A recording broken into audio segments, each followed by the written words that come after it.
Hey, this is Kevin Stoda, and I want to show you about the size of what I'm talking about tonight. This is a checkbook, but it shows about the size of a memorial that's used in Germany. They're called, it's not any bigger than this, and they put them on the roads, in the streets, and sometimes on the houses, but usually on the sidewalks around Germany and um, Hungary and Austria and other places in the world where victims of the Holocaust, victims of the Nazi persecution, victims of all sides, could be Roma and Sinti, that would be gypsies. Um, these little memorial stones are placed, they are copper in color. They're placed at the foot of buildings or on sidewalks near the last place people saw the victims before they were exported or expelled or taken to other places or killed, places like Auschwitz and Theresienstadt. I think it's time for America to have such stones. We've been busy tearing down walls for some time, and we need to stop building walls. We need to uh, continue to tear down some of the monuments that have existed. Last night, I talked to you a little bit about this proposal of mine, and I wanted again to make sure you understood. It's not a very big memorial, but the Germans already have 75,000 of these memorial stones placed around the cities, maybe the countryside, uh, throughout Germany, and they're continuing to do so. These little stones share the location of where people died.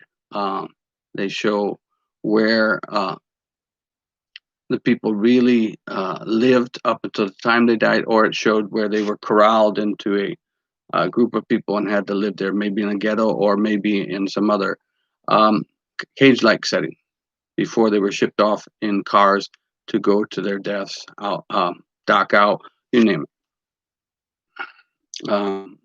And I think we, as a people in America, have to look at our history.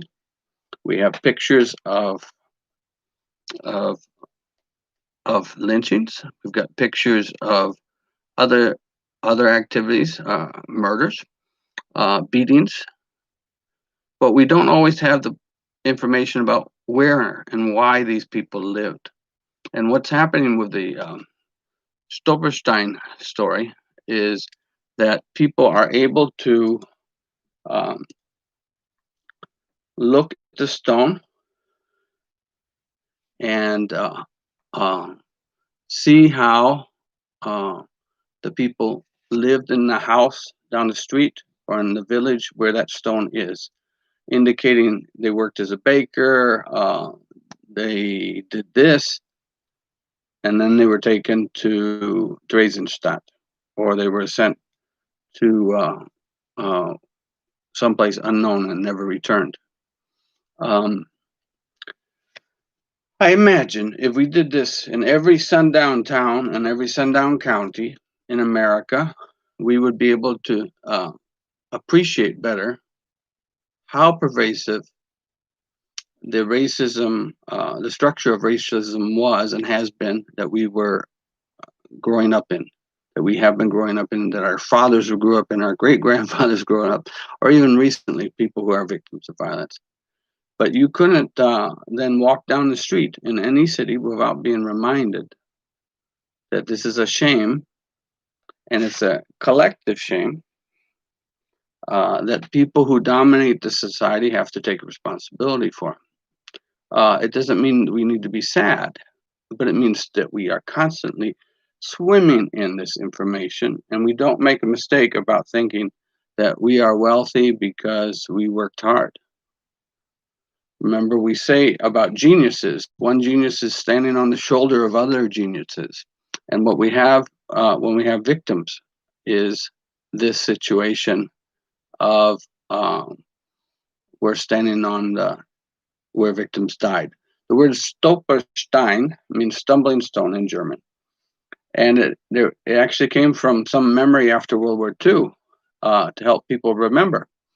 They would say, I would stumble here, and that was probably where a Jewish person used to live, or their house used to be, or some memory. And the Stolperstein, then these stones, are doing the same thing for people long after the war who no longer use those phrases to remember what had happened during the just the 12 years of the Nazi era. But in America, I think we need to do it for our whole history, going back to 1587 or whatever, if you're in the United States, and you need to show the relationships. There was an Indian tribe here. Well, we've seen some of these things on the roadside. You pass them, but we don't see them in our cities, in our towns. You know, why did our so many towns and states get Native American names? Well, because Native Americans lived there. We need to have uh, hundreds of thousands of these stones to remind us, just like a fish swimming in water, that they are in water, that we are from this past. This is our history. And it's a better way to teach children. You could give them tours of the city, and you don't always have to give them tours where they look at the worst, but they can say, we are doing better. Along the way, you could share, but you could balance it with their own research into the background of your town and the village and city so that they know what happened.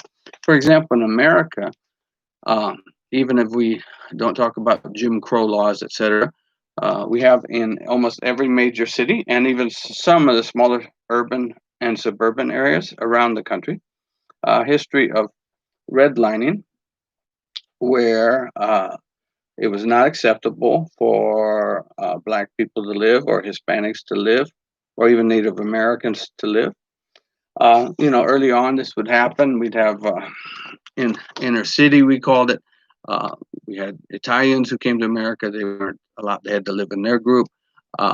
We had the Germans before that, and uh, Irish as well. But we can tell those stories if we say this is who used to live here, rather than building great monuments to people or things or heroes.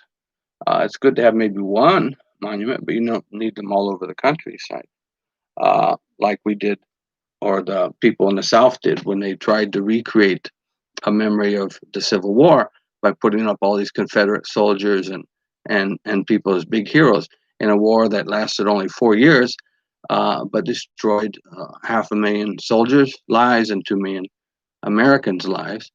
Uh, that glorification after the war was totally unnecessary. And it may be okay in some places to have some memorials to both soldiers, but still, um, it'd be better if we had these small stones, copper colored, that we could see and observe throughout our neighborhoods, our cities, and see, oh, this is where the woman got taken away from her family because she made this white neighbor mad.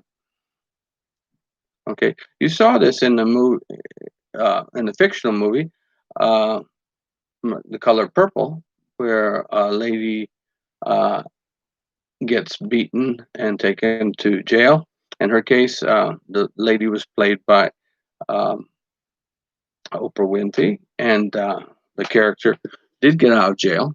But the idea is that a lot of people had to walk along on glass all their lives in America because of the color of their skin.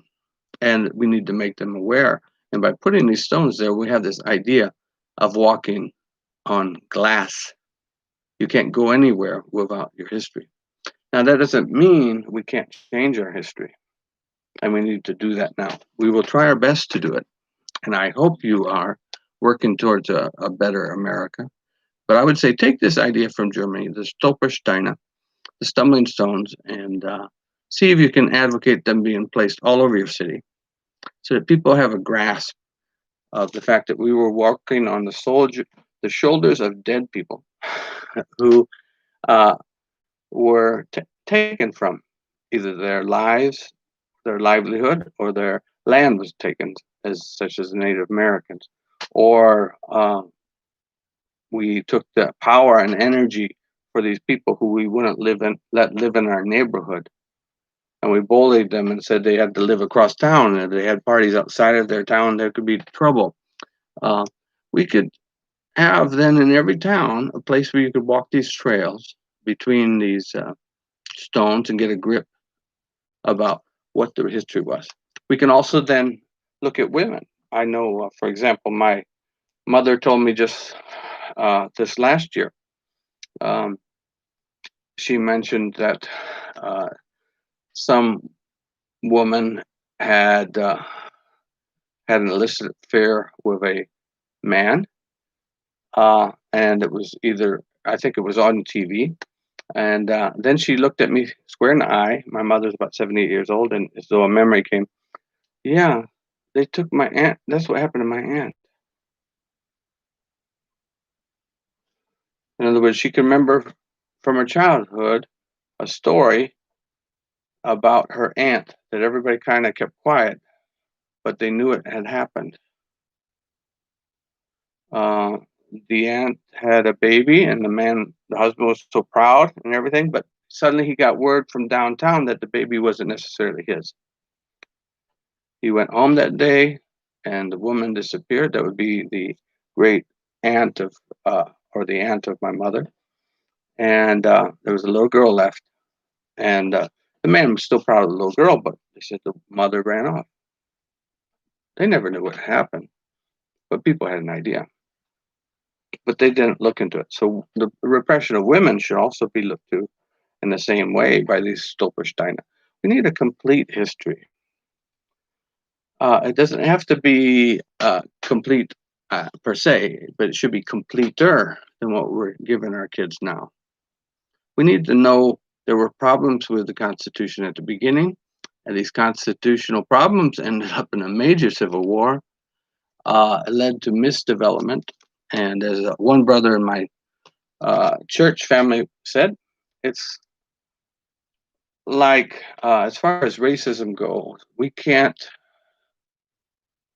even try to avoid the results of racism in our lives because um, as white people, because if you do, you kind of try to get out of the way, and sure enough, what you did causes somebody else to have an accident, or um, in the universe of things, there's a butterfly effect, and that's how we can't ignore this story of racism, how the United States was structured, how it's grown up. But we can say we want to reform it from here. That could involve redistribution of wealth at a greater scale than has ever been in the history of the United States. It will also involve developing the United States better, nicer to the environment, and more secure, student and children focused, rather than who can make the fastest buck focused. So let's use the Stolpersteine to say, if you catch yourself running, you and you fall, there might be a reason for it. Okay, let's think about it and see what we can do to change our world. And every time we fall, get up and change it a little bit better. Okay, we don't have to put up with the system that's been given to us as a fait accompli.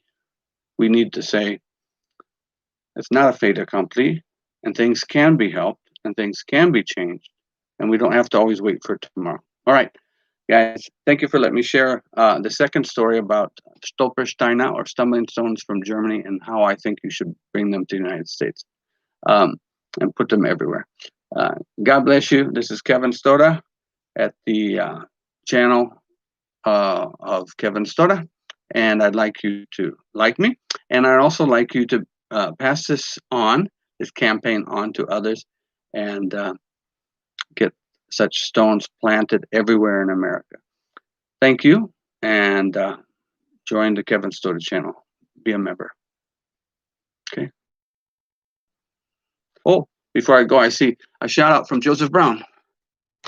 Hi, Joseph. Joseph Brown. How's your English, Joseph?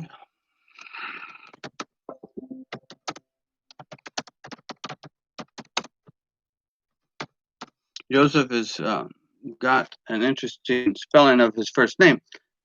It's German.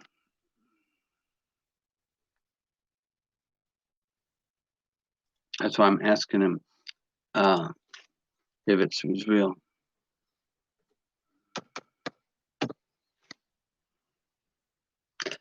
Hello, Joseph. Were you able to understand my story? Were you able to understand what I am talking about?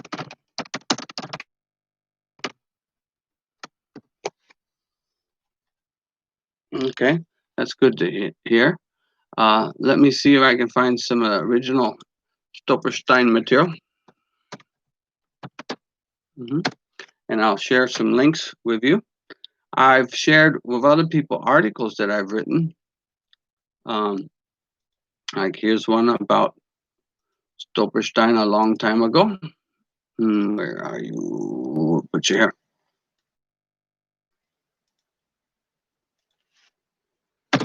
And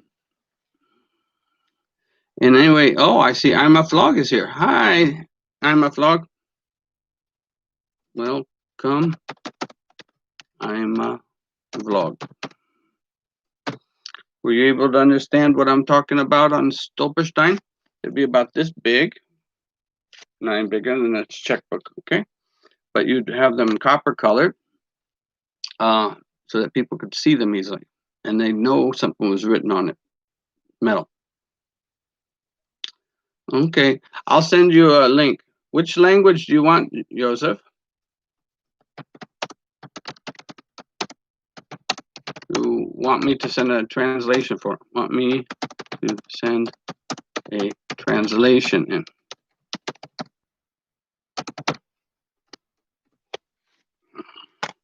Translation, I misspelled that. So let me see. If you go to this link, you'll see a picture of the color of the stones. Okay, and I'll give you a link here. And that's from the author. I mean, the artist who made them. And here's a quick Wikipedia. If you go to Wikipedia, you can also, okay. This one I think can be translated in Filipino. Let's check. It's in English though. We'll check. Can that be translated into Filipino? Sometimes you can get a lot of languages here. Let's see. Oh, 23 more. Let's see if we got them. Let's see. I don't see. Oh, worldwide. America, Europe, Asia, Middle East, Africa. Ooh, there's not enough translations in Filipino. That's not good. That's the Wikipedia. I'll send you some pictures. That would be maybe better. Where's some good pictures of Stolpersteine? So you see what they look like. Okay. Yeah, these are in the road. I'll read you to what they mean. I'm going to copy this link and show you the picture in a second. Okay. Oh, that's definitely no good. That's not a good link. I'll get away from that one. We'll get away from that link here. Well, that was a bad link. That kind of somebody else's link.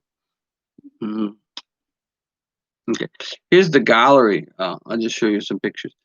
See how the people come across these stones just by walking along? This is a great picture in the gallery of the man who created them. I think if you see the picture and this last one about the Stolpersteine EU gallery, you'll see what they look like a little bit better. Okay. Basically, Joseph, those stones are little memorials and they're copper colored or bronze, and you put them on the ground for people to see, not to steal. And they would say something like this: this is the home of Maria Victoria, who left her family to fight in the revolution, but never came home. Okay, it'd be a little stone, and it would say which in the village where she came from, so that even children could come across these things and read them. They're really short, just a short message saying what had happened. This is the last time people saw her, or this is where she lived, and that would be how they tell history. Um, I'm a vlog sent a nice picture too. We'll have to check what she's got here. That's a good point. I thank you for listening, though. You can keep working on your see what do they call it? Your spoken English with me if you like, or written English, excuse me.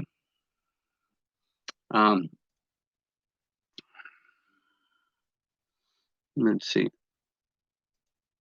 This may be a good picture. Here's the creator who's holding one up for people to see. In this case, it says which concentration camp the people were sent to. Anyway.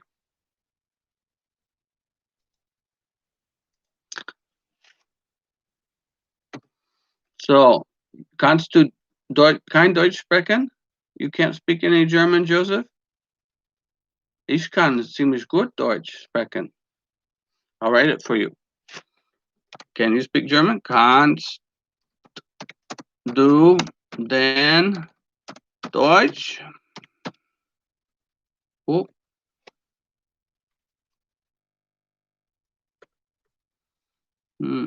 Deutsch, there it is. I'm a vlog says stop talking. Oh no. Poor little I'm a vlog. Bye bye, I'm a vlog. We'll say bye. Bye. I'm a vlog. And